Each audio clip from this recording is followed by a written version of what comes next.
Welcome to this session entitled From Risk to Resilience, Embedding Human Rights in Asia's Just Transitions. My name is Aparna Basnet. I'm with the United Nations Development Program, and I have the privilege of moderating this really esteemed panel of speakers here, who I will introduce shortly. Let me just start the session by saying what we are all aware of and we heard already in the discussions this morning. The world is shifting rapidly and in many ways, whether we are ready for it or not. And one of the key areas is, of course, the transitions to greener economies. This transition is reshaping industries, jobs, and entire communities. In Asia, how this shift unfolds will not only shape the region's future, but will have global consequences, particularly for ecosystems and people who rely on them. The latest SDG partnership report that was launched last month at the Asia-Pacific Forum for Sustainable Development also focused on just transitions. And it makes one thing clear. This is not just about moving away from fossil fuels, it's about how we transition and who bears the cost. So we see two stark realities emerging, and you heard some of it discussed already this morning. On the one hand, renewables and new technologies are driving investments and job creation. On the other, workers in carbon-intensive sectors, indigenous peoples, and informal laborers, among others, remain the most vulnerable, often facing many negative impacts of the transitions and lacking in social protection. Unless deliberate action is taken addressing some of these impacts, entire groups risk being left behind and the transitions being far from just. Progress is happening, but so are setbacks. Investment in renewables is accelerating to support transitions away from fossil fuels, yet land conflicts are on the rise. Countries are making net zero pledges, but many communities still struggle for access to clean energy, as we heard this morning. So how do we make sure that businesses are embedding environmental justice in their decision-making, or if they are merely shifting the burden elsewhere? Can governments design policies that attract investments while safeguarding human rights? And that is what our discussion here today is very critical. So how can we, and I'm really looking to guidance from the panel as well, and we will open the floor for discussion, how do we ensure that Asia's transition is not only green but just? How do we scale renewables while protecting ecosystems and indigenous peoples' rights? How do we push businesses beyond compliance so they don't just reduce emissions, but also restore biodiversity and invest in nature-positive solutions?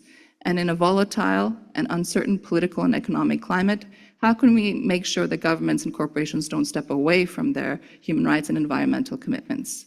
These are not theoretical questions, they require action. In the session today, we will examine policy and regulatory gaps in Asia's energy transition, how businesses can engage meaningfully with workers, indigenous peoples, and local stakeholders to prevent land conflicts and labor rights violations, and we'll explore how businesses can move beyond risk mitigation to build resilience in order to navigate disruption. So let me stop there and introduce our eminent panel who are here to take this conversation forward.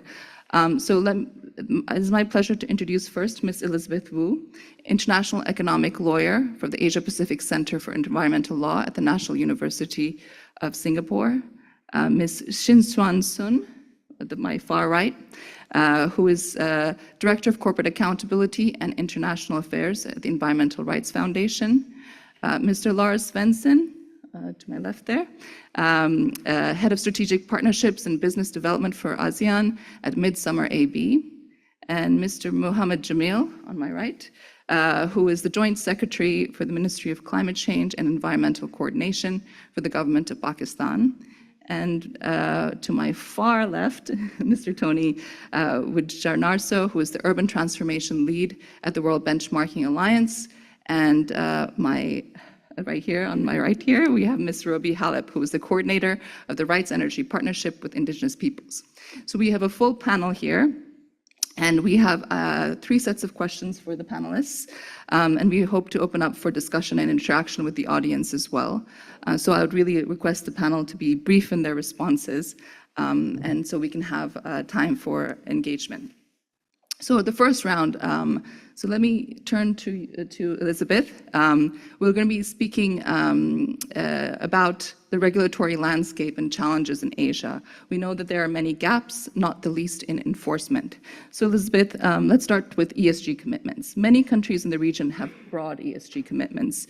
In your view, are the existing corporate laws and ESG regulations in Asia adequate to hold businesses accountable for environmental and social impacts of the energy transition? So thanks so much, Aparna. Well, I would say definitely not. Corporate law needs to change fundamentally because existing corporate law largely concerns the financial interests of shareholders. So when corporate law needs to evolve, what I mean is to introduce international environmental law principles as well as human rights principles into the way that corporations are expected to operate. For instance, incorporating the polluter pays principle to deter business misconduct, having the precautionary principle play a more prominent role in investment decisions. So this requires the architecture of corporate law as a whole to integrate other very important areas of law. We're also looking at a move away from voluntary compliance towards hard legal obligations. Of course, voluntary compliance is laudable, but it's really important to have mandatory legal obligations which require, for instance, human rights due diligence, mandatory sector-specific business transition plans that take into account social and environmental impacts, particularly for high-emitting sectors. This also means that directors' duties potentially will have to evolve with the times. So corporate governance must now include a cost to nature and a cost to society, and directors will have to move from merely considering climate change-related concerns now towards the protection of nature-related concerns and shortly just transition-related concerns. I think finally, to keep comments brief, regulators also need to be much more active in enforcement. It would be quite important to not leave it to civil society or, let's say, activist shareholders to agitate for scrutiny on corporate accountability and corporate activities. This is a way that regulators can take a really leading and important role in all of this. Thanks very much, Elizabeth. Let me turn now to Mr. Jamil for another perspective. So we would like to hear more from the experience in Pakistan. Pakistan has recently amended the constitution to recognize the right to a healthy environment. What does this mean in practice, especially for businesses operating in Pakistan, including foreign businesses that are investing in Pakistan? So over to you, Mr. Jamil. Honorable participant, ladies and gentlemen, good morning and Assalamu alaikum.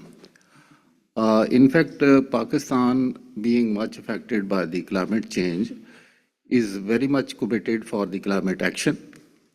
Yes, we already had policy and legal framework for the climate change, but realizing the sensitivity of the issue, at the highest level, the government and the public and the parliament, they have brought about change in the constitution. What it is, the constitution, it has declared that clean, healthy and sustainable environment is fundamental rights. As earlier one of the speakers from Bangladesh said that this, due to importance of this very subject, the countries should have constitutional provision, so we have it. What does it mean?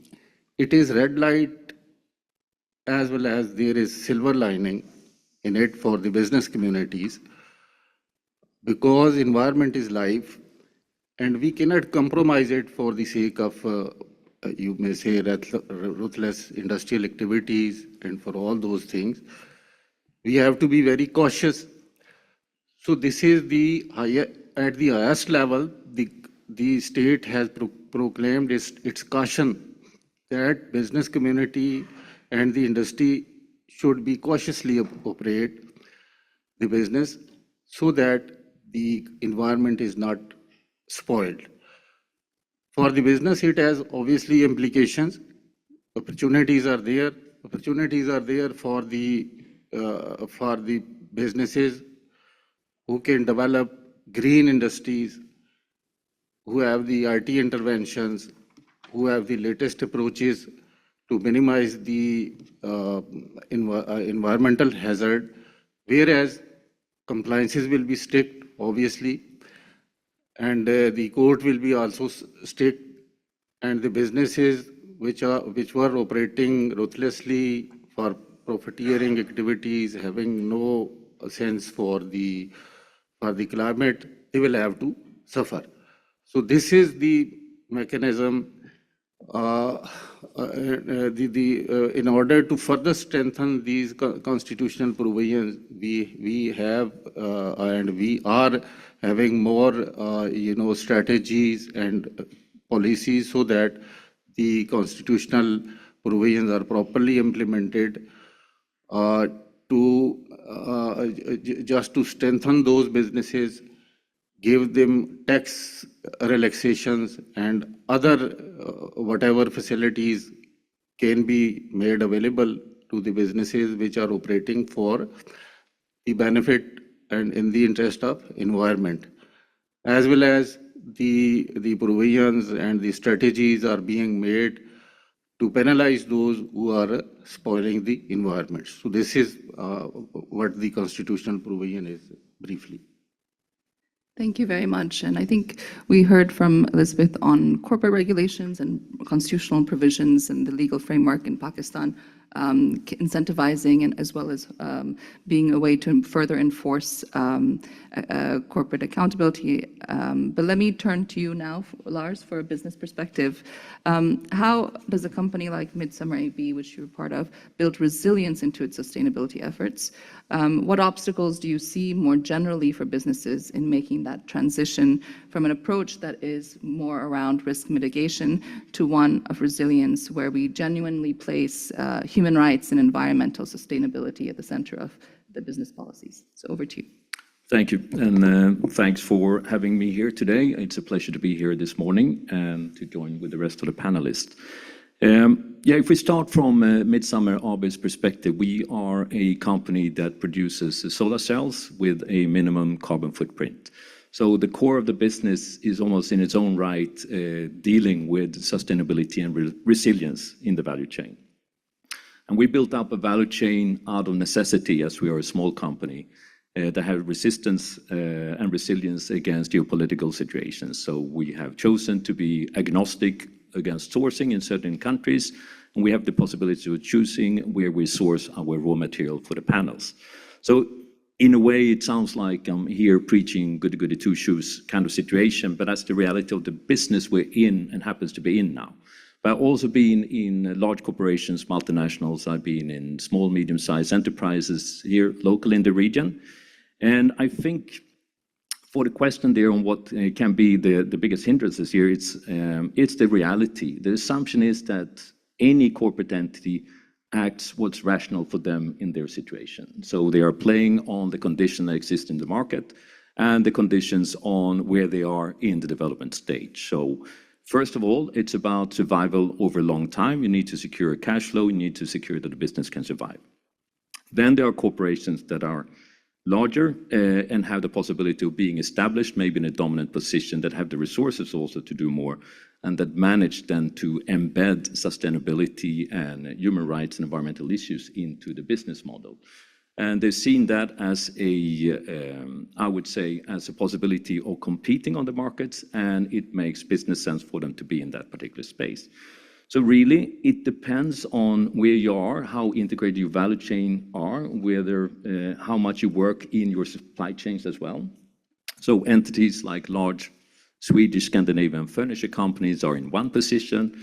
Other fast fashion Swedish companies are in a different position in working. And that's what decided is the mindset thing and the regulatory basis and whether you're a public listed company or not.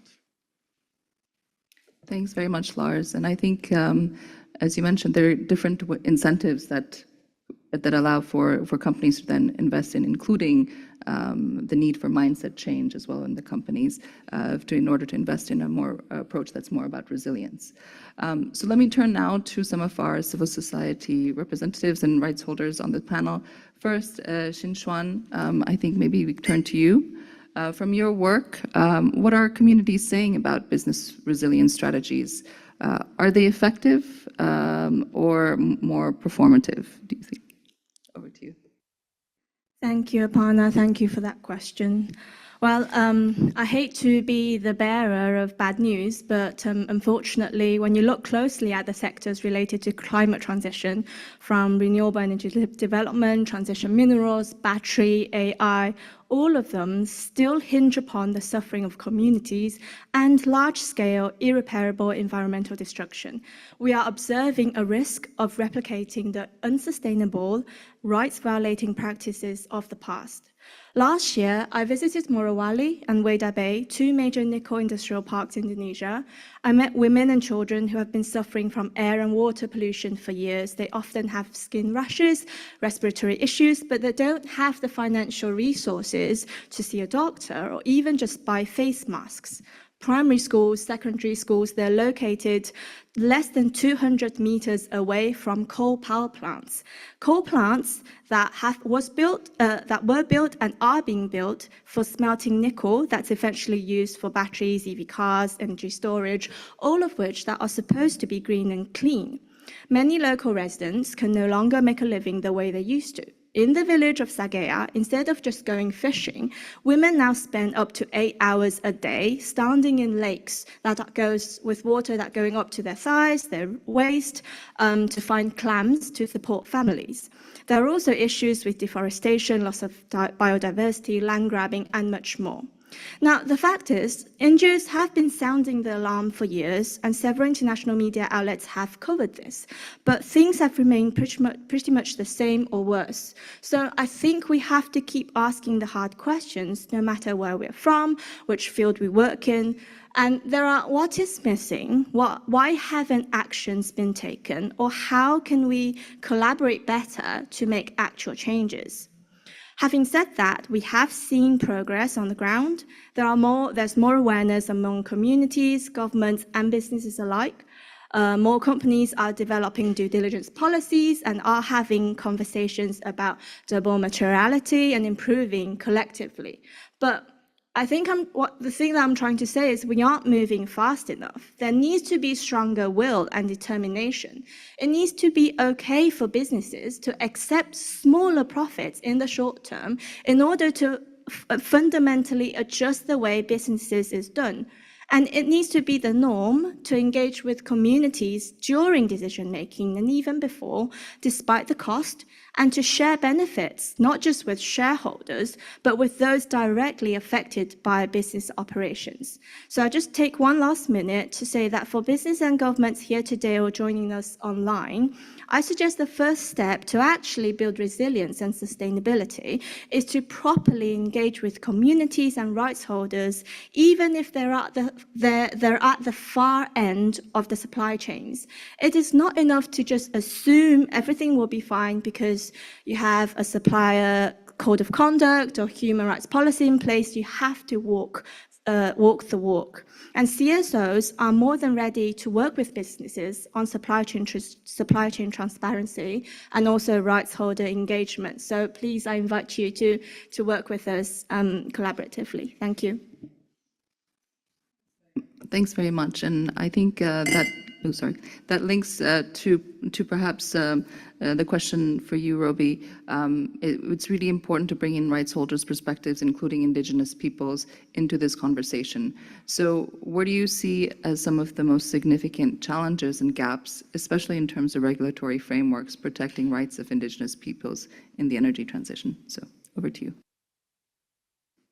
Thank you, Aparna, and thank you for having us in this panel. Just briefly, the Right Energy Partnership with Indigenous Peoples was established in 2018 as an offshoot of our engagement, particularly in the Sustainable Goal 7 on access to energy. Now, Indigenous peoples have been hosting a lot of large dams, a lot of these supposedly clean energy projects, but have been the least to benefit from this.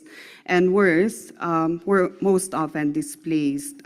What the Right Energy Partnership with Indigenous Peoples does is, one, to raise concerns of Indigenous peoples on this projects, renewable energy projects, including mining of critical minerals in indigenous territories that's violating our rights. But the second core component of our work is also facilitating and strengthening direct partnership with indigenous peoples' initiatives on renewable energy.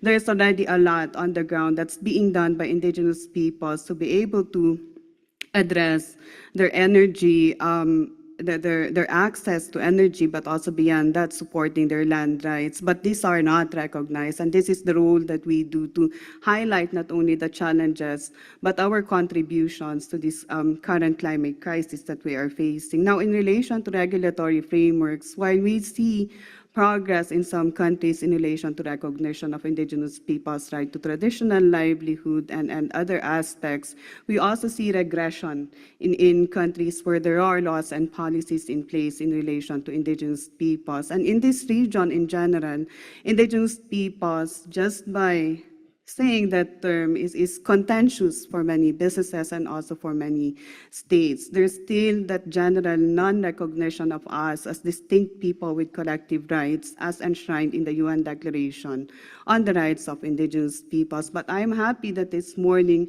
there were a number of references on indigenous people, especially from the ASEAN Intergovernmental Commission on Human Rights. And we hope this will be a norm rather than an exception in relation to discussing indigenous people's rights in the region. What I would also like to say here is that aside from the lack of recognition, where laws are existent in relation to recognition of indigenous people's rights, it becomes a procedural process rather than a substantive right for the people. Now, for example, the free, prior, and informed consent becomes a checklist for companies, more for compliance than really establishing meaningful engagement and ensuring that indigenous peoples are part of decision-making.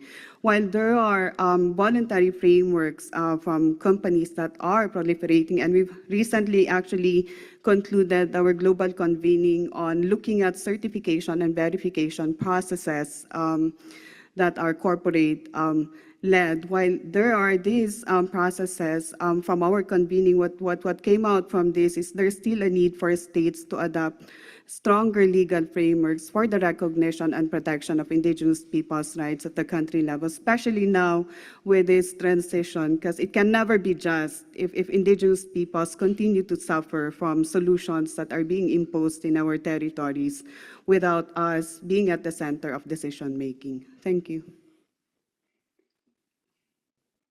Thank you very much, Roby. And I thank you for highlighting again, the theme around we need to go much beyond compliance to actually have meaningful engagement and participation in decision making. I want to go now for the last question for the first round to Tony, and shift gears a little bit to speak a little bit about megacities. Asia is the home to the most prominent megacities, with estimates indicating that by 2030, more than 55% of Asia's population will be living in urban environments. In the shift towards net zero cities, many workers, informal settlers, and climate-vulnerable communities are at risk of being left behind. So from your perspective, Tony, how do companies working in the urban infrastructure, transport, and construction sectors rank in embedding a just transitions approach? And what can they do to make sure vulnerable population groups are not left behind? Thanks for the question, Aparna, and also for the other colleagues that have spoken before me. I think what I'm going to be saying about reflects very much what others have already been saying. Just a little bit of introduction, I suppose, on who we are in the World Benchmarking Alliance. We are an international NGO conducting and trying to hold the 2,000 of the world's most influential companies accountable for their part in achieving the SDG. I would underline the word like most influential because I suppose, as Lars has just said, there are many types of businesses, right? Small scale, small, medium enterprises, large multinational companies. They all behave differently in the market, driven by different incentives as well, right? So the focus that we as an organization is looking at is really on the world's biggest, largest companies, often operates internationally. right? So, and what we do is that we try to hold these companies accountable by essentially like publishing, well, collecting data, publishing publicly available data sets, essentially, on these companies' performances based on their disclosures, and what is it that they're trying to achieve and do in advancing the SDGs. I can tell you the results of our 2024 benchmark. I'm telling you about like how the companies in like that are working on like urban infrastructures are doing. In one word, it's not all that great, honestly. The average score that we found from our assessment, our 2024 assessment, had been like 11.3% average out of 100 score. So that gives you an idea of like how, well, lagging behind, and there's so much room for improvement still, I suppose, right? That being said, I don't want to discount like what others have already been doing, right?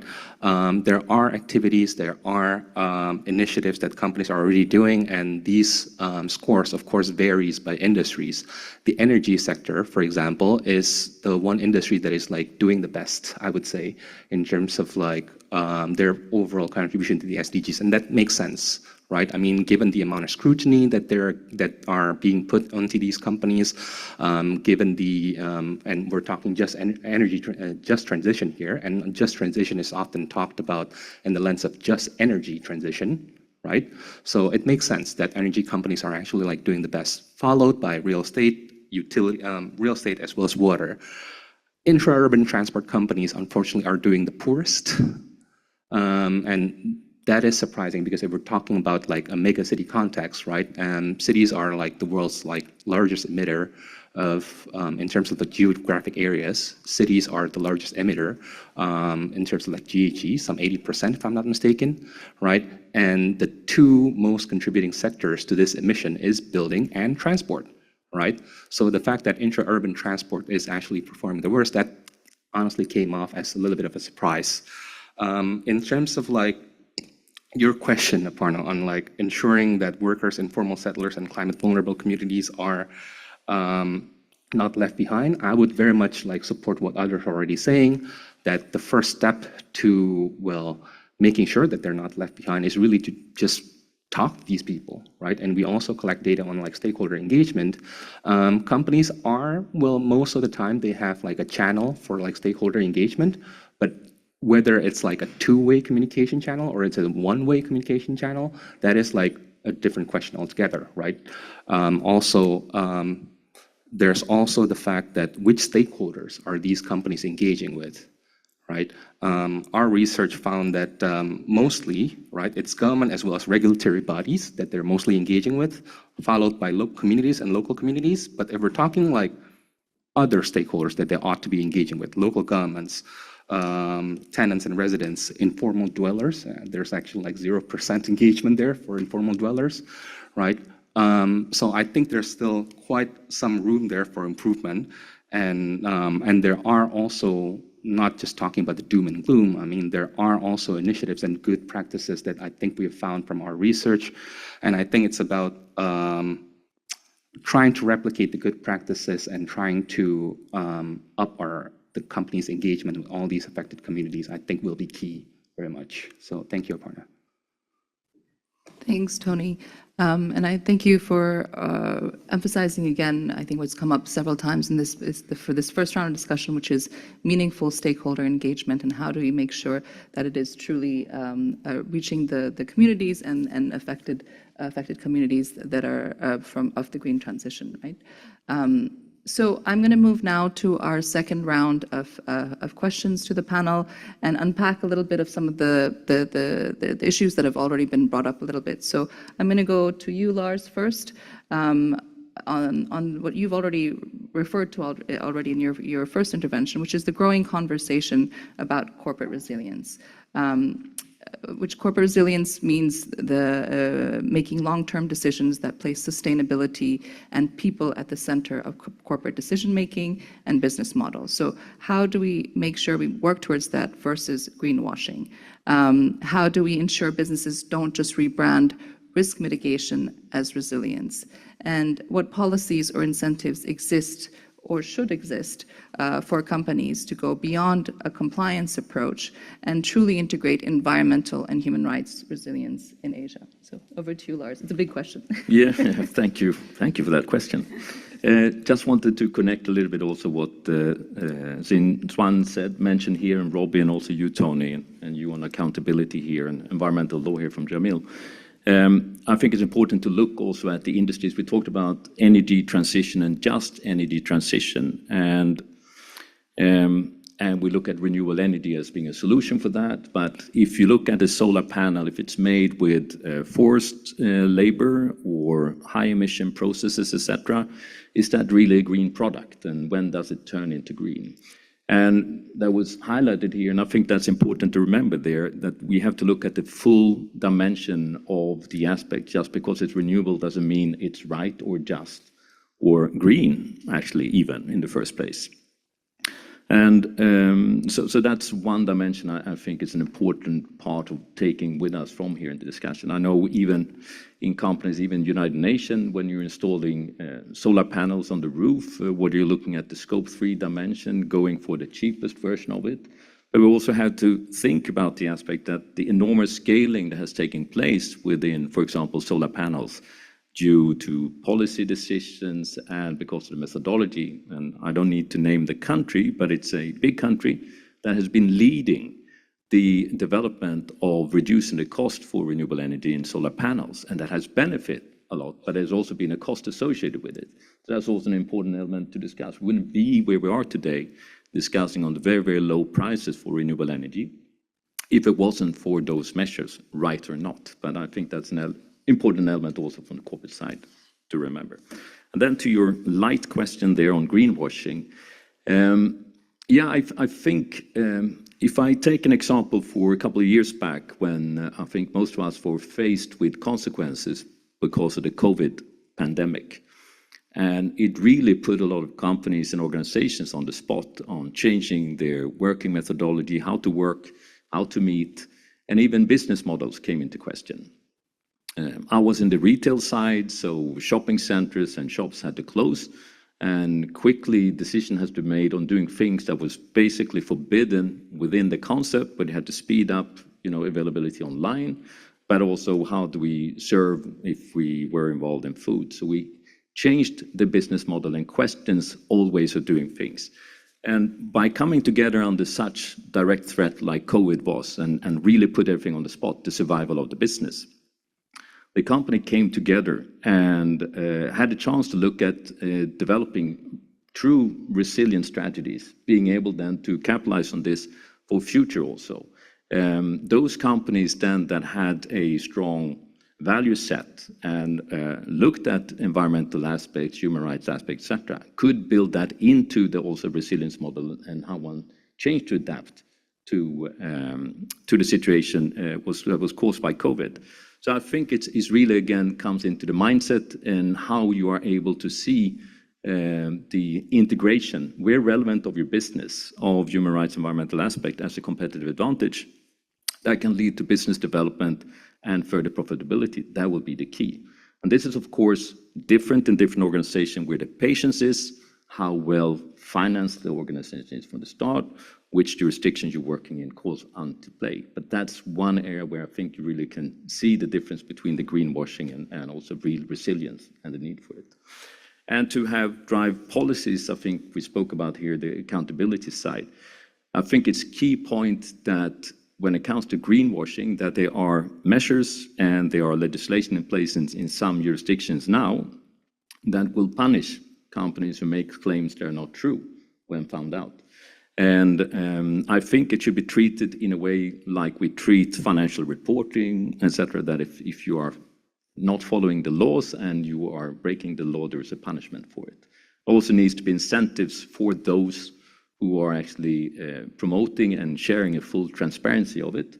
And also it should be connected to the full value chain. So even though you may be sourcing from different companies in different parts of the world, you shouldn't be allowed as a company to put the blame or push down the challenge or the problem down your value chain. You need to be accountable for your full value chain as well, whether it's a subsidiary or whether it's something you're sourcing from. Thank you.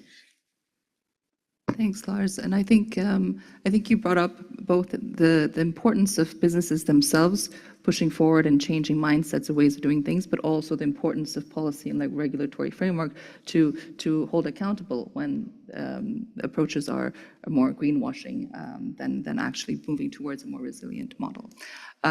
So maybe let me turn to Xinshuan to sort of build on what Lars is saying. Many businesses claim to be resilient and responsible. And from your perspective, what are the red flags that signal that these are more PR strategies rather than real systemic changes? Thank you, Aparna. I think I'll stick with the message that I was trying to convey in my first intervention, and was echoed by my fellow panelists, which is meaningful rights holder engagement.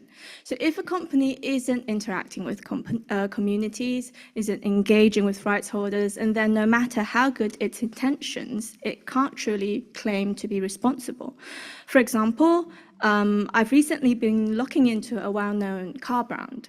It sources from several steel manufacturers around the world, which in turn source from various mines globally. And the impact of mining and steel manufacturing is similar in many ways in many places, but the community's demands are very different.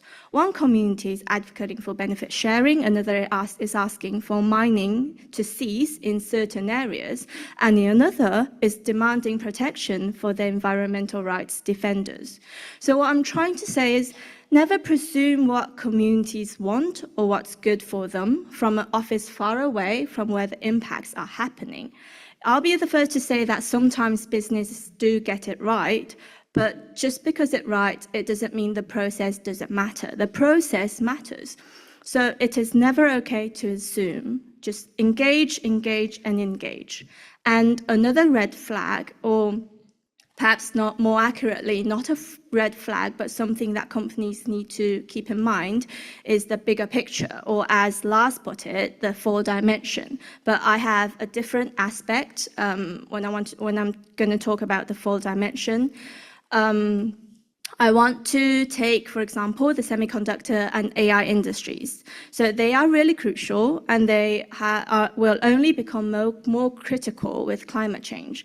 And in many ways, these industries are leading in ESG. A lot of these companies treat their employees well. They have DEI policies in place. That's another story. And they commit to not sourcing from conflict zones and are part of RE100, which for those who may not be familiar means committing to 100% renewable energy by 2030. But from our experience in one of the world's most important semiconductor hubs, we know that these industries consume more water and energy than ever before. So take a 2 nanometer fab currently planned in one of the cities in East Asia. It's projected to consume 24% of the total electricity used by all households in that city, and 7% of the city's current water supply. And without coming up with a proper feasible solution, it's been given the green light to go ahead. And on top of that, the company's 100% renewable energy commitment puts pressure on the country. So don't get me wrong, we fully support the use of renewable energy, but when the community or the country isn't ready yet, the rapid and almost arbitrary increase in demand usually leads to two things. First, fast and unjust development of renewable energy, and secondly, no real reduction in carbon emissions. So I guess the second point I want to say is focusing on only one company's own targets and failing to recognize its broader impact on the community and the environment, that's something that could border on a red flag. Thank you. Thank you, Xinshuan. I think your example also goes to what Lars was saying about just because it's renewable doesn't necessarily mean it's green, just, or right. So maybe I turn now to you, Robi, to also give your perspectives on what are three things that you would say to businesses, what they should do or should stop doing to demonstrate meaningful commitment to uphold Indigenous peoples' rights and to ensure that the green transition is indeed just. I think the first thing here would be for businesses and financial actors to take out that mindset that indigenous peoples are anti-development, that we're always opposing development that's being introduced to our territories. No, it's in this instance, it's more really looking at how you define development and how we also define our self-determined development. But the second point to that is also clustering indigenous peoples as just mere stakeholders rather than rights holders whose rights will be impacted by the projects that will be implemented. Because just looking at indigenous peoples as stakeholders rather than rights holders changes the dynamics of engagement, changes the dynamics of partnership. When you work with indigenous peoples, recognizing that our rights will be impacted, and that would level the playing field better into addressing concerns of indigenous peoples on renewable energy projects and even mining of critical minerals that will be implemented in our territories. And the second point to that is also recognizing the agency of indigenous peoples to be able to advance their own self-determined development. As I mentioned earlier, in relation to this just energy transition, indigenous peoples have already been working on addressing energy crisis within their communities through renewable energy initiatives. And then comes this climate solution and just energy transition. So there's now a boom of businesses wanting to come into indigenous peoples' communities to implement these large-scale solar farms, which are not aligned to our self-determined development. So it's important that there's this dialogue, there's this rights-based engagement between businesses and also with affected communities to really meet halfway on what do we mean by a just energy transition, what kind of development would really be sustainable and would really benefit both the community but also the society as a whole. And the last point to that is also strengthening direct partnership and access to finance for indigenous peoples, not as beneficiaries, but really as partners to development and supporting their initiatives in advancing their own development. And that includes supporting also specific indigenous women and youth initiatives, because again, let's avoid clustering people into one as the stakeholders. Now, within the realm of rights holders, you need to recognize the intersectionalities and the differences of needs and priorities of those intersectionalities within communities, because as indigenous peoples, we have as one common demand, but as indigenous women and youth, there are also specific needs and priorities. Thanks, Robbie. And thanks for highlighting the need to take a more intersectional approach as well in when we unpack what meaningful stakeholder engagement means, and also going beyond stakeholder engagement to really recognizing power dynamics, that it should be about rights holders. Let me turn to you, Tony, for the next question about why should companies proactively develop nature-positive, climate resilience, and rights-respecting cities. So building on your first intervention, and how does the urban benchmark, which you spoke a little bit about, incentivize stronger corporate commitments to biodiversity, adaptation strategies, and equitable urban development? Right, thanks. Just listening to the other panelists speak here is sparking a lot of ideas, honestly, right? I mean, there are a few lines of arguments, I suppose, that sort of like encourages companies to develop nature-positive, climate-resilient, and right-respecting kind of like solutions, I suppose. The first bit that is perhaps is often kind of like mentioned is, of course, like, well, some of these activities and initiatives that are like supporting companies to move in that direction, I think is inherently, well, it is a profitable endeavor in some ways, right? Some of these things that initiatives that these kind of like thinking, I suppose, promotes, like conducting climate risk assessments, for example, adhering to technical standards for disaster risk resilience. Some of these things are probably just like good business. There's like a good business sense about that, right? I mean, the companies are protecting their own, well, if not people, then at least their own assets, right? So there is kind of like an argument to be made there about like doing this is actually a cost-saving endeavor for them in the long run. However, there's also the fact that competition, I suppose, also plays a role, just because, I mean, if you think about certain industries like real estate, for example, right? I mean, we're not lacking in innovation, right? Some like real estate companies are always innovating, introducing new technologies, introducing like new features to their buildings, right?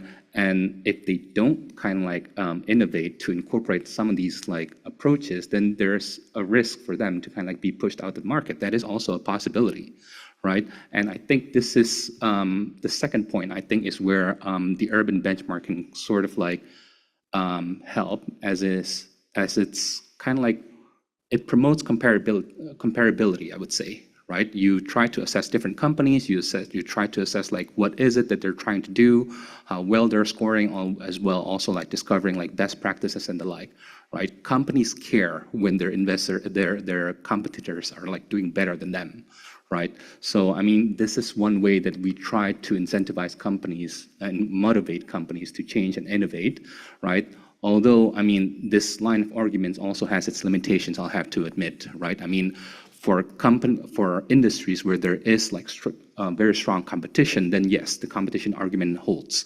But for like certain industries where there's like perhaps by virtue of like, I mentioned before, like intra-urban transport, for example, right? Intra-urban transport providers basically have a monopoly of sorts in their respective like operational areas, right? So I think there's also room there to use our urban benchmark to sort of inform policies, hopefully, because I think that would be the more key driver, I would say, that would incentivize change as opposed to competition. Because, I mean, we can't really leave it up all to the market forces now, can we? Right? I mean, governments also play a very strong, important role in order to enforce those changes, if need be. Yeah, I think that's it. Thank you. And I think that leads directly to the next question, which is for our government representative in the panel. So in Pakistan's case, maybe you can share with us some of the strategies and approaches that have been adopted to ensure businesses truly embed resilience rather than only focusing on compliance, just to meet the minimum standards. So building on what Tony was also saying, what are the incentives, the strategies, the approaches that have been effective from the government side? Gee, thanks. In fact, in Pakistan, we have a whole of government approach toward this problem and issues. On the implementation side, we have the Pakistan Environment Protection Act 1997. Under this act, there are institutions and tribunals which implements and ensure the compliances. So this is one part of the thing. We have, with the passage of time, the government has made many strategies and policies. Now we have Pakistan Climate Act 2017. Under this act, there are many enabling conditions, and the federal government and the provincial governments are taken on boards. In Pakistan, we have a federation. The province are mostly independent in most of the things. So under this act, there is authority and there is a council. The council is headed by the Prime Minister, and the Chief Minister of the provinces are a member of this council. So it is there. It is there to encourage industries to adopt low carbon and efficient energy technologies and support businesses investing in renewable energies and sustainable sources. So this is one of the things. Another national climate change policy. So we have this policy to encourage businesses to invest in renewable energies, to introduce incentives for the industry adopting sustainable production method, and to promote green economy. So this is the main function of this policy is. Then we have NDCs, nationally determined contributions. We are already not emitting carbon as the other countries are. We are far behind. But again, we have set our targets that by 2030, we shall even be reducing this much emissions to its half. So we, under this indices, we have set our targets and we are achieving these targets by different methodologies and mechanics.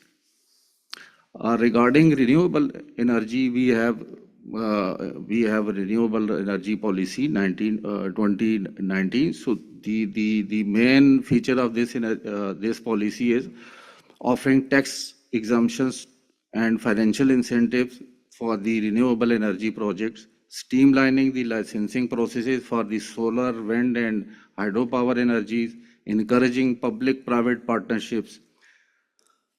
Again, we have legal framework for electric vehicles in Pakistan. So under this, we have a comprehensive mechanism that how the electric vehicles will be promoted in the countries. And simultaneously, we are making sure that these much changes don't affect the traditional jobs market, the people working in the informal sector. Ministry of Labour, Manpower and Overseas Pakistani, it has many policies and interventions to make sure that the workers and the laborers are not exploited and they are not left behind. Otherwise, this idea of very just transition cannot be fulfilled. So we are simultaneously doing these things. It is not only these things and these institutions, but the whole of government approach includes the other relevant ministries. For example, the IT ministries. For AI interventions, we have in other policies so that those policies and the IT with IT intervention, we have better alternatives.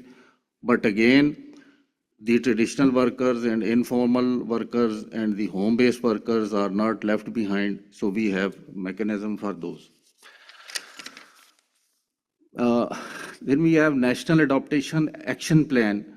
This plan outlines Pakistan's strategy for adapting to the impact of climate change, focusing on vulnerable sectors such as agriculture, water resources, health and infrastructure. On the implementation side, Pakistan is enjoying GSP plus status, and for that matter, we implement 27 conventions which pertains to the key areas, including the right to clean and healthy environments. So there is a comprehensive mechanism for that, and obviously, under this conventions, we implement and we continue to enjoy that status. There are other things that the financial institutions are also at the support of our policies. The Green Banking Guidelines 2017, under these guidelines, state banks has issued instructions to the banks that they should promote the green energy and eco-friendly projects. Our disaster risk management strategy is there, it is in place, and other many incentives and the intervention to save the, to protect the right of peoples due to this very change are also there. Thank you. Thank you. I think you make a lot of, thank you for sharing all the different approaches. And I think, you know, the whole of government approach that you emphasize that Pakistan is taking is an important one to look at, to make sure you're looking at all different angles in terms of the just transitions. Let me conclude the second round of questions that we had, and we go to the last set of questions before we open it up to the audience. So please have your questions and comments ready.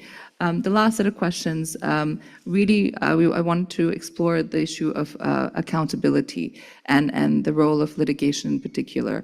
I think Lars referred to that as an important aspect as well. But I'll turn first to Elizabeth and to ask you on how legal developments are shaping the integration of businesses of just transition principles in supply chains and energy projects. Are there examples of successful strategies that you can share on how legal safeguards or dispute resolution mechanisms can ensure that workers and communities affected by the energy transitions have real access to justice? So over to you. Thanks so much, Aparna, for those two questions. So I think with respect to the first question on legal developments shaping the integration by businesses of just transition principles, first, I would say that there's an increasing trend of just transition litigation. So this is basically using constitutional principles such as the right to life, health, and property.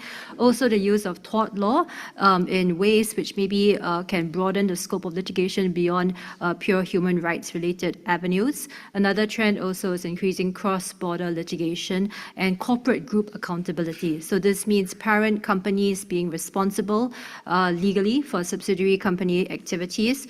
This means that if a parent company knew or should have known that the subsidiary company is unlawfully causing harm to third parties in a manner in which the parent has been involved, then as a starting point, the parent company should have a duty of care towards the third parties to intervene. There has been case law in the UK and some other jurisdictions on this, and this will hopefully be an increasing trend towards corporate accountability. Another associated trend is liability in the home jurisdiction of a corporation for damage that's been done in another jurisdiction. And an example of this would be Holcim currently being sued in the Swiss courts under Swiss law by Indonesian islanders from the island of Pari with respect to climate change related impacts that are alleged to have caused flooding in the island of Pari. And specifically for climate change related impacts, this could really cause an increase in cross-border litigation, and companies should be prepared for that.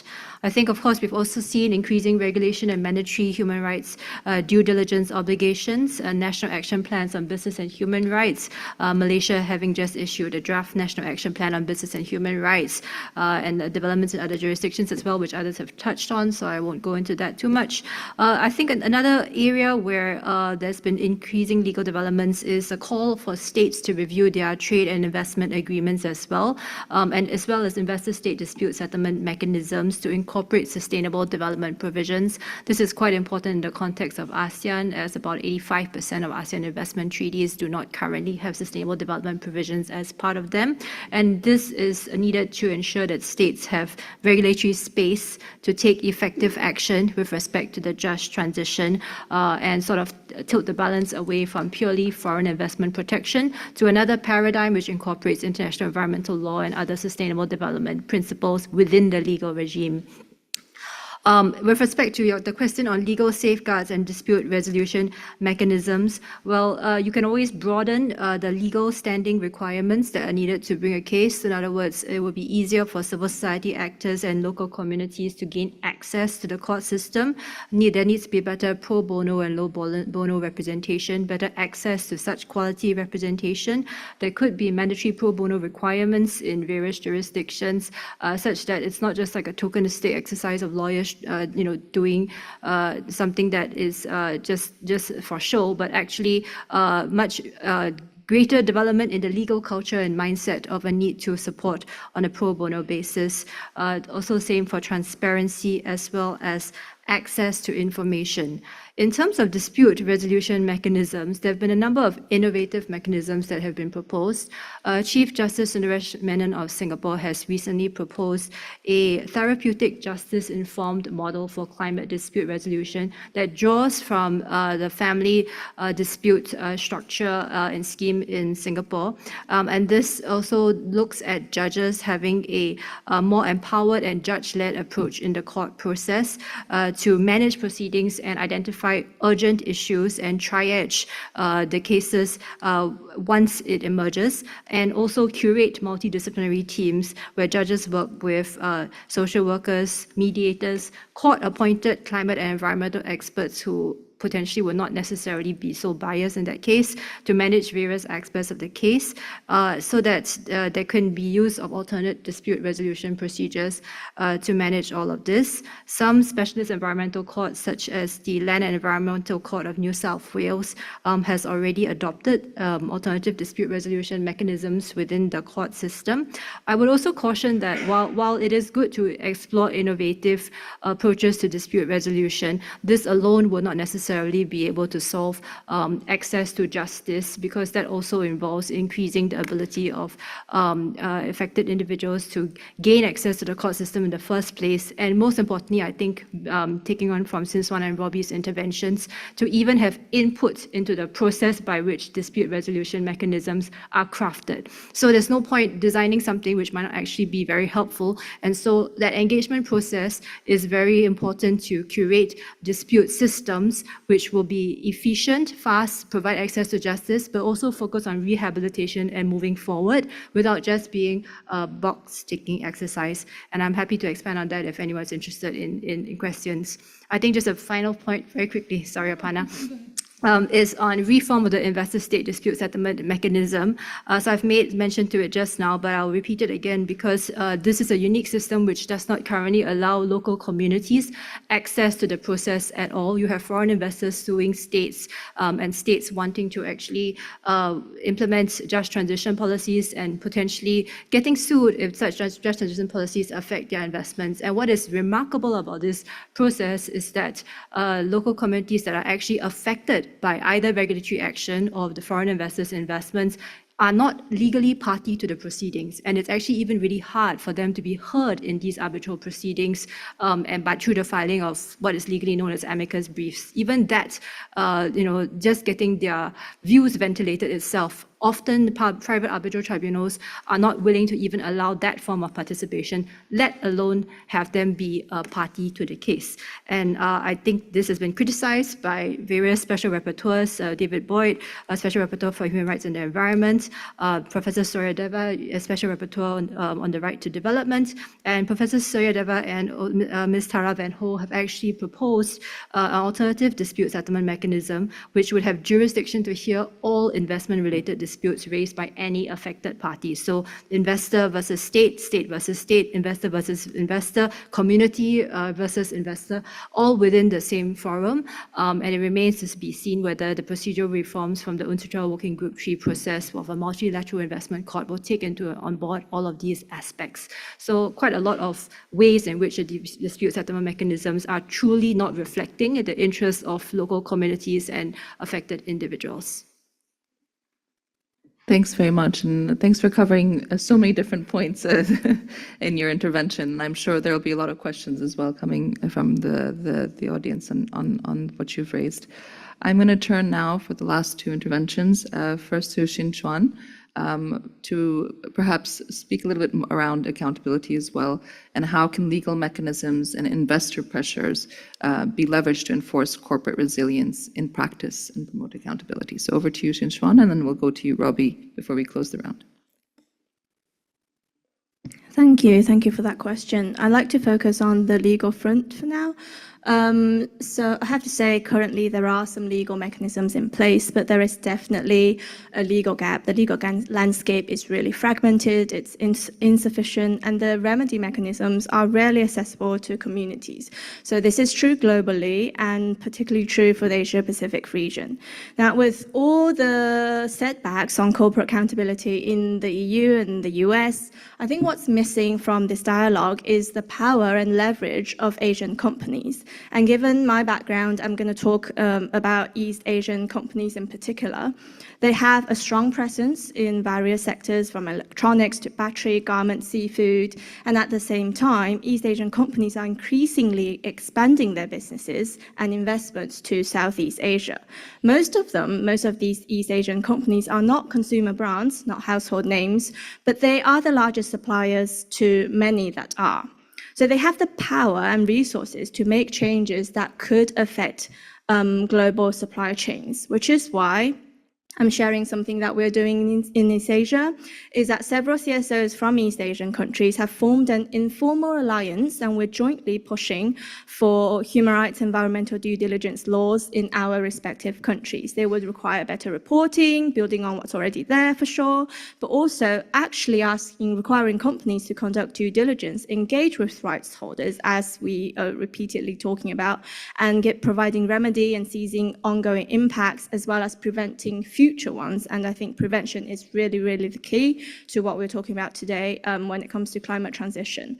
And I believe all of us in the room would know about the CSDDD, but even in the best case scenario, given the simplifications with Omnibus Law, it will have its limitations. And since a lot of the EU companies are further down the supply chain, or the really, really, really massive and big non-EU companies that will fall within scope are really big, they're really further down supply chains. So the impact of CSDDD can be rather indirect for for communities upstream, due to lack of supply chain transparency or simply just the limitations of the law. So this, we believe, is where East Asia comes in. East Asian companies are often in the middle of the supply chains, meaning they are closer to where some of the most severe adverse impacts occur. So this gives us an opportunity to influence the impacts on the ground in Southeast Asia by regulating company behaviors from East Asia and providing legal tools for our governments and overseas victims to hold companies accountable. So this is why we're working hard to push for due diligence laws in East Asian countries. I'll keep my intervention short for this one. Thank you. Thanks, Shin-Chuan. So Robbie, I'll turn to you for the last intervention from the panel and to really speak about Indigenous voices and leaderships and how critical that is in ensuring corporate accountability as well. So we've talked a little bit about that already, but in your view, we also see how advocates and human rights defenders often face severe harassment and intimidation. What are some strategies to address these serious human rights challenges and ensure accountability? And also, can we use multi-stakeholder collaboration as a tool as well to address some of these issues? Over to you.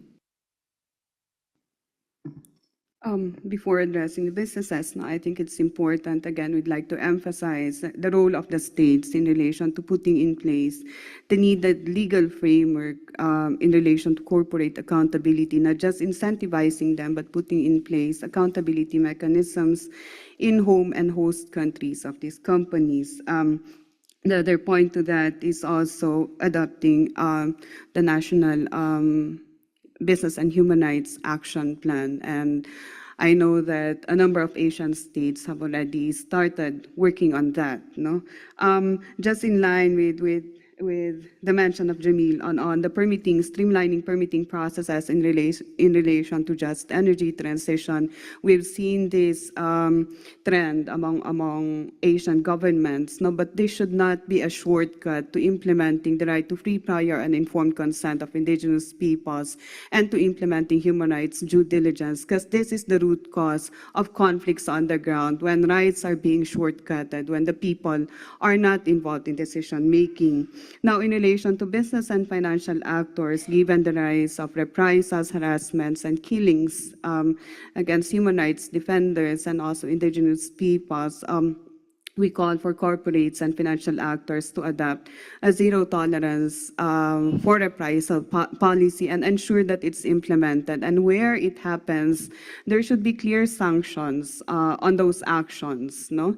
Because unless you put people or corporates accountable, the violations will continue. And the other point to that also is putting in place an accessible, effective, culturally appropriate. This one recognizes also the traditional justice system of indigenous peoples, gender responsive, bearing in mind, again, the specific impacts of projects to women and also to indigenous women, local grievance mechanisms, because sometimes most of these grievance mechanisms in place are not accessible. They are at the headquarters, and communities who are affected do not even know of project level grievance mechanisms that are in place. No? So it's important that at the very onset, these things are shared to affected communities, and also they're given the safe space to be able to engage in these grievance mechanisms. But my last point is, if engagement is rights-based at the very onset, these conflicts, these violations could be minimized. And in the case of indigenous peoples, again, the process, the right to free, prior, and informed consent, because that's where we define how decision-making will be done, how impacts will be addressed in relation to indigenous peoples, how equitable benefit sharing will also be addressed, and the rehabilitation post-project implementation. The multi-stakeholder collaboration, of course, we're already working into this, in relation to not just holding corporates accountable, working with different organizations and also institutions, but again, advancing the development, the initiatives of indigenous peoples in line with the just energy transition. Because unless we're also able to implement our own self-determined development, we'll always be marginalized in relation to us realizing sustainable development for us and the future generations. Thank you very much, and thank you for all the panelists for their intervention.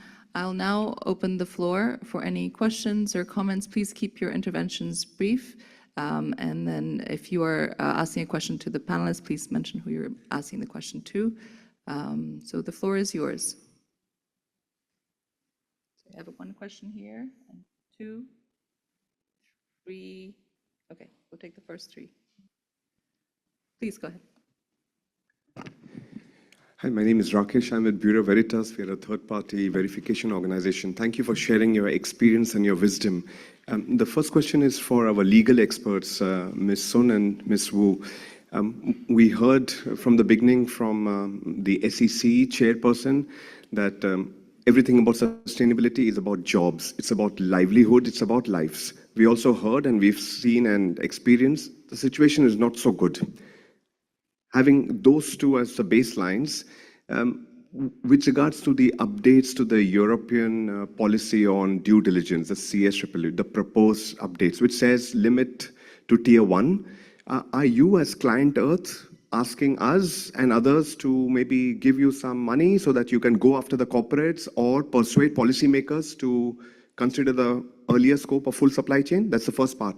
And to all the business leaders out there, perhaps if we were to go with an hypothesis that every company wants to do the right thing, but they are also stuck. There are so many moving parts on different policies that perhaps the companies are saying, give us the knowledge, show us how these moving parts are working, show us that they are being oiled. Is there any weight to that hypothesis that perhaps all the different policies are not aligned? Or is it that companies just want to do the wrong thing? Thanks. Thank you. There's a question over here. Please introduce yourself. Hi, I'm GJ from the Sustainability Transition Studio. First of all, thank you for the very rich variety of insights. My question is about the more practical side of stakeholder engagement, because I think all of us agree that stakeholder engagement is necessary and a good thing. But I would like to ask anyone in the panel that feels that they can answer. Have you come across, or could you give examples of successful tools or methodologies of stakeholder engagement that lead to impact and action rather than a nice document or a nice event? Thank you. I think there's a question over here. Thank you so much. I'm Tek Tamat. I work with UNDP Nepal. I have a couple of questions in regard to accountability and access to justice, of course. The first one is about the role of court, like they receive the cases if like public interest litigations are registered. But my question here is there any provision or practice that they can suo motu, by their own, can receive and handle the case? That is one thing. The second thing is on environmental interest litigation. You have very good jurisprudence set forth. India, Nepal, and a few other countries have already, kind of set the foundation. But the enforcement on those directives and orders are still the issues, So how do you see, what could be the viable means and mechanism to provide oversight and like constantly follow up on the implementation of those directives. And thirdly, it's about the safety and the security of lawyers itself, the pro bono lawyers, the environment defenders who kind of bring the cases to the court. So is there again any good practice that can really be that has really been helpful towards safety and security of the lawyers? Yeah, thank you. And lastly, it's about reparation that you have mentioned, rehabilitation, which seems very good, practice in regard to kind of, look after the justice to the affected ones. But what's about reparation? Because this might also be interesting, practice to make sure that, victims are fully kind of taken care of. Thank you. Thank you. So we'll take the first round of questions, and then we'll go back to the floor for a second round as well. Maybe I turn to you first, Elizabeth. There's a set of questions around environmental justice, litigation, role of courts. Maybe you can start with that, and then maybe Lars on the question around the second question from our colleague there, who was talking about, do corporate leaders, do they want to do the right thing, or is they so you can take that, and then perhaps over to others who may want to give examples of meaningful stakeholder engagement. Yeah, thanks so much. So I think with the first gentleman's question, let me just clarify, I'm not speaking as Client Earth. So I also have another hat as a lawyer with Client Earth International Environmental Law NGO, but my participation in this conference is on a personal basis. I think with respect to your comments about the EU recent omnibus legislation and all that, personally, I understand that there are certain issues with how it might have rolled back from CSDDD and CSDDD, and those are definitely concerns. And I think that forms part of a broader discussion. As to whether or not NGOs are correctly placed, or as you have suggested, require funding, I think that generally NGOs require community support. That sometimes takes the form of funding. NGOs do different things. Some NGOs work directly with local communities. Some NGOs are more like think tanks. To the extent that NGOs are think tanks and able to intervene on policy issues such as the EU directive, then yes, I think it would be very beneficial for NGOs to do that. But to work also with academia as well as regulators, and for regulators and government officials to be very open to that sort of views and advocacy to be taken into account in the way that they formulate policies. I think about your point on alignment of policies, yes, I would agree definitely that currently policies are not aligned, and there needs to be a lot more that needs to be done to do that. Whether that's a legal issue or a political will issue, that's I think a separate question and potentially another 2-hour-long conversation. As to the issues I think that this gentleman raised, first, yes, sui motu jurisdiction. It's not all countries have that. I think South Asia, the various Pakistan, Nepal, India are actually very progressive in the kind of sui motu powers that courts has, as you know. A lot of very leading jurisprudence orders coming out of Pakistan, Nepal, also India, and also with respect to remedies, right? So in Pakistan, the case of Lagari versus Pakistan, creating a National Climate Change Commission as a remedy is something that is very exceptional to, say, common law countries such as the UK or Singapore, right, where you don't have that kind of remedy. And so there definitely can be learnings from the South Asian jurisdictions about how to be very bold and robust in environmental remedies. So I would fully agree with you there. On the issue, I think, of enforcement, that one's actually quite tricky, which is not a great answer, but unfortunately it is. I wonder whether there can be extra work that's done regarding around attachment of assets, so attachment of corporate assets. Maybe taking inspiration from the New York Convention with respect to enforcement of arbitral awards, right? So that arbitral awards having an ease of enforcement around the world. Is there a way that we can somehow modify that in the context of judgments with respect to environmental or just transition issues? It might be a bit hard to craft because the Hague Convention with respect to enforcement of judgments also, I think, also faces difficulties, but that is also another 2-hour-long conversation. I think your point about reparation, once again, I think this goes to the kind of remedies, right, and the kind of quantity of damages, and also goes to how climate science or environmental science links all of this to damages, and also partially into what exactly affected communities want. Do they want restoration of the communities, assuming there's environmental damage, monetary damages, rehabilitation processes? And so I think that all goes into the answer to your question there, and happy to speak about it in detail separately offline. Thank you. I would like to respond to your question, sir, from Nepal. In Pakistan, Supreme Court, yes, it has suo motu jurisdiction, and in fact, it took a suo motu notice under Climate Change Act. The authority was not constituted timely. The Supreme Court intervened, and the things were done immediately on the directions of the Supreme Court. Regarding other things, in fact, if we have laws, every country has a different set of laws, but if we have laws, then the courts have jurisdiction, and how much they are successful, again, this depends that in certain countries how the courts are active and how much they are influential. But I must say that in case of Pakistan, for the last, you may say 1 decade, the courts are so active, and whatever goes to the courts, they are independent, they give verdicts, and that is implemented. Sure. This gentleman here from Bureau Veritas asking whether the policies and when it comes to due diligence requirements, etc., whether they were aligned or whether it could be perceived from the corporate side as being confusion and non-alignment in there. I can give an example. I have a few hats here, but I was engaged with one of the global largest rubber companies, fully integrated rubber companies, and they were during last year preparing for the EUDR, the European Union forestry regulation implementation policy-wise. And those guidelines for there also have touch points with FSC, for example, and other bodies. And it was very hard to come to a point where you can see a direct alignment from any party, especially also for a particular industry, whether it was coffee or rubber. So that was a challenge, but this company I represented decided that this was a huge competitive advantage of being the first to actually allow for a fully controlled and EUDR compliant rubber product, because that was a requirement from some of the larger rubber companies in Europe to do.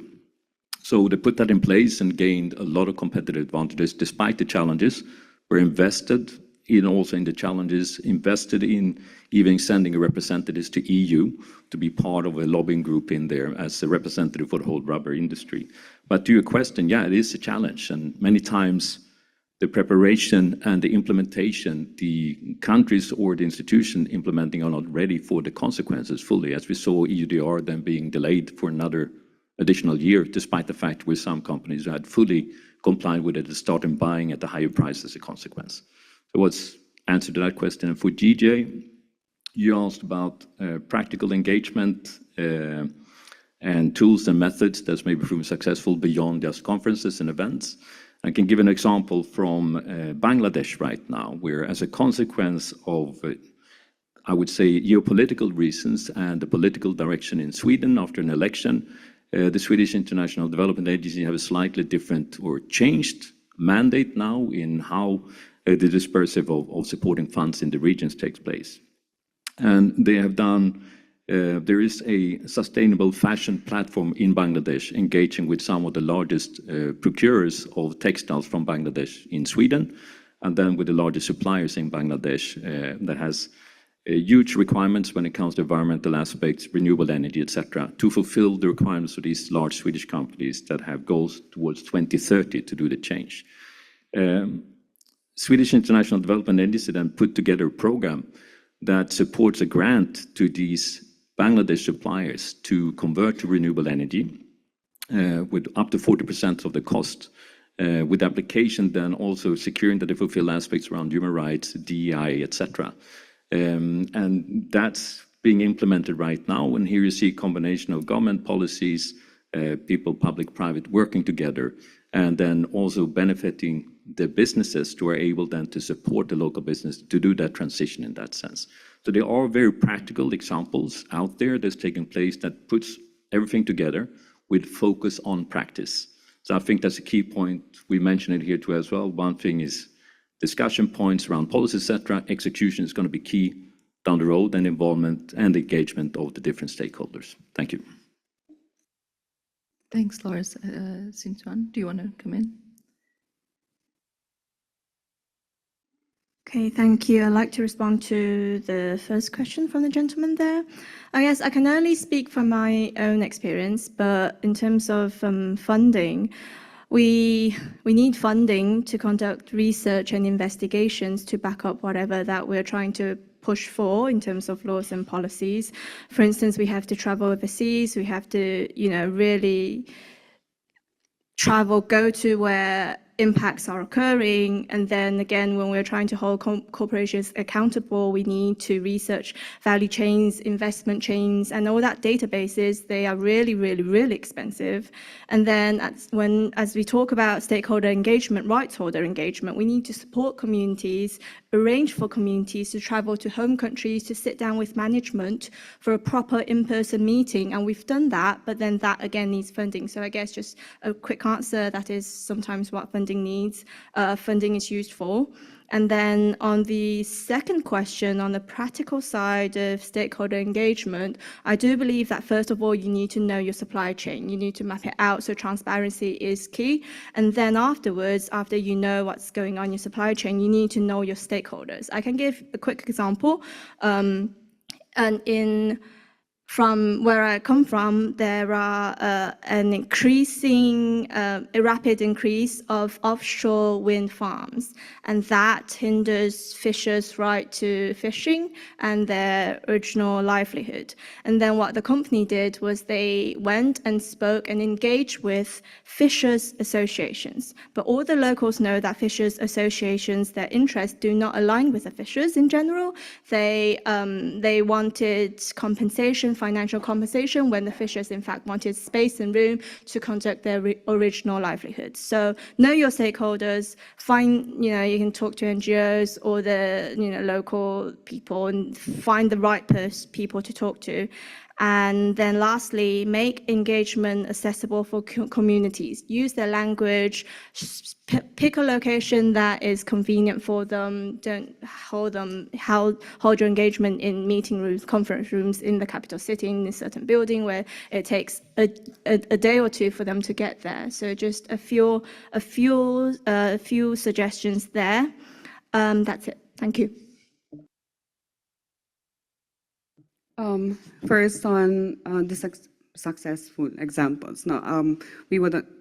I don't want to call that as successful, but there are examples where the engagement with rights holders, with indigenous peoples, has led to positive impact to the communities. No? In one area where I came from, the free, prior, and informed consent was implemented, and indigenous peoples were involved in the design to ensure that the project will not cut across sacred areas, will not cut across livelihood areas of indigenous peoples, and will not impact any areas of cultural significance of the community.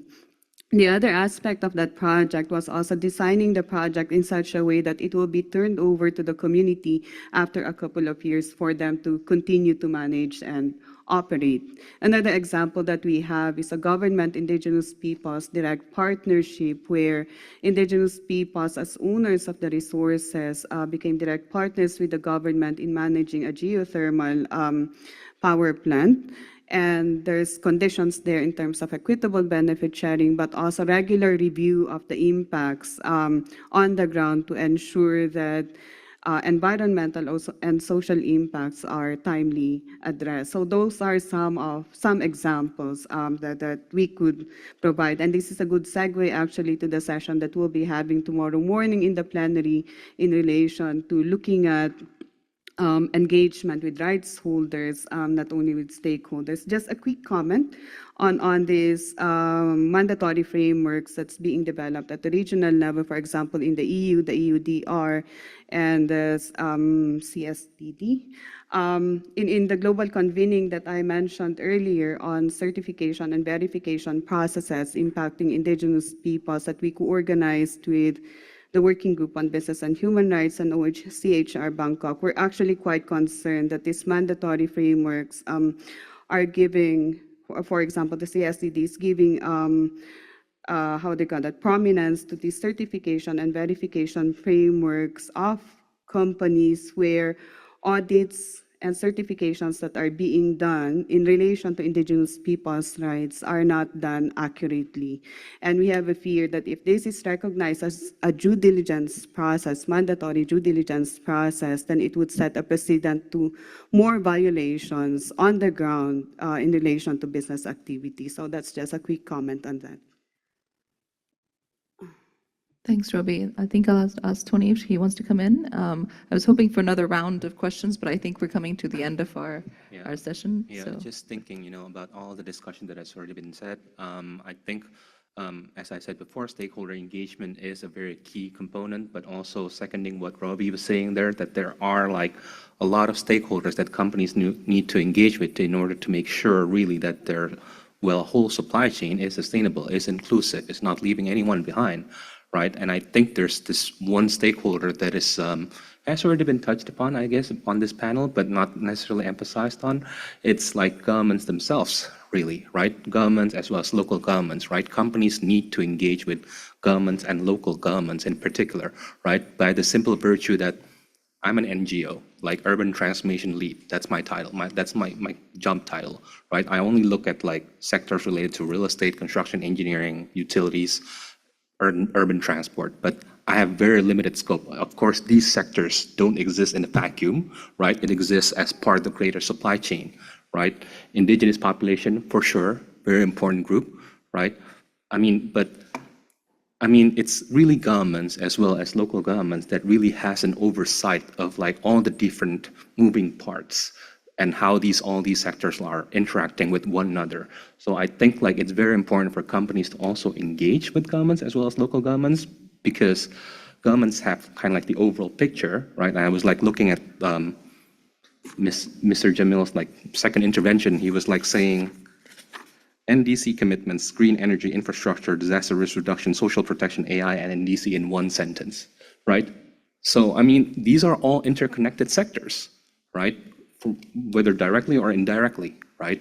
So as an NGO, as a think tank, as an academia, as businesses, we're bound to like focus on the sectors that we're currently working on, right? But governments have an oversight overall, like all the sectors and how they're working together, right? So I think it's really important as well to engage with governments and national governments. So that's kind of like my last note on stakeholder engagement, I would say. Thank you.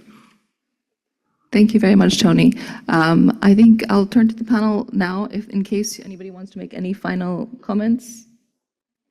Yes, you did. So anybody else want to make any final comments before we close the session? It's already been a very rich session, but go ahead. Sorry, maybe just to respond very quickly to Tony's comments, I fully agree about the importance of governments. I also think that the obligation should be on governments to do the engagement reaching out. And that there is too much of a, sometimes my personal view is that there's too much of a burden and expectation that's placed on civil society, which is really quite unfair given the limited finances and resources. And hats off to the amazing work that's being done, by Sinswan, Robbie and others, right? But I think governments can do so much more in terms of actual engagement and outreach and providing resources, because it's very important to enrich the perspectives that governments have.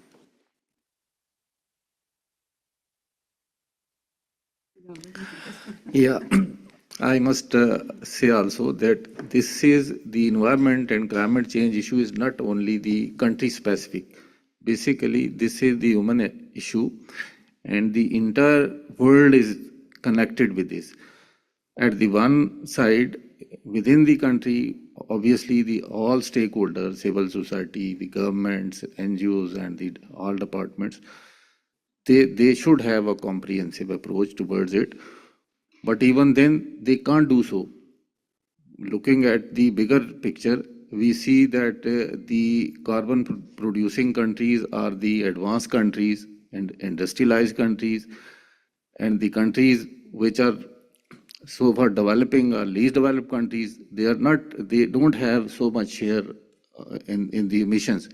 But if they are not supported by the developed world, they can't do so. They can't do anything. So this is the entire world, for the sake of humanity and for the sake of people and for the sake of all living beings, we should realize this much issues. And at the international level, we should have a sort of realization and comprehensive and judicious arrangement to address these issues. Thank you. Thank you very much. Any final points? No? Okay, so I think I'll close the session now. It has been a really rich discussion. I think the panelists have given you really great perspectives of coming from different backgrounds and experiences, really emphasizing what meaningful stakeholder engagement can be like. How do we go beyond compliance, which is the theme of the overall conference, looking at legal frameworks as well as accountability, and then really trying to see, I think, as was being said, of how can businesses also invest in resilience for their own competitiveness. And then finally, I think is in the last couple of comments we heard around the importance of the role of governments in strengthening accountability and incentives, but also that these issues go beyond national governments and are actually transboundary issues. So how do we come together broadly to build the partnerships, to work across with the international community to address some of these really deep-seated challenges that we're facing around the triple planetary crisis. So thank you all very much for your attention. Please give our panelists a round of applause.